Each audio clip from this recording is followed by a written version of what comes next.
2√3 cube আছে cube minus 3 এটার সাথে এটা কাটা যায়, এটার মান আমরা কি পেয়েছি 2√3।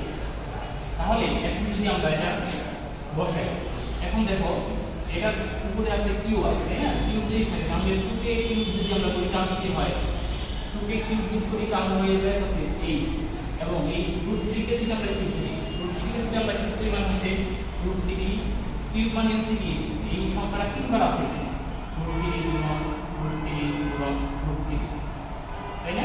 তাহলে আমরা জানি দুইটা √3 মিলে একটা ধরে নিতে পারি এবং √3, তাহলে আমি অর্থাৎ এই দুইটা মিলে নিতে পারি শুধু একটা 3 এবং এই √3 আছে এই 3, তাহলে এখানে লিখতে পারি 3√3 মাইনাস দেখো এখানে 3 গুণে 6 6√3, তাহলে এখানে হচ্ছে যে 3 আর কত 24√3 মাইনাস 6√3।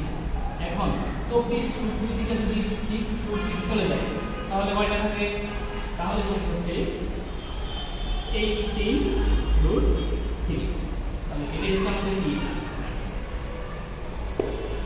তো এই পর্যন্ত আশা করি তোমরা সবাই বুঝতে পেরেছো, আর কোনো সমস্যা থাকলে কমেন্ট বক্সে আমাকে বলবে।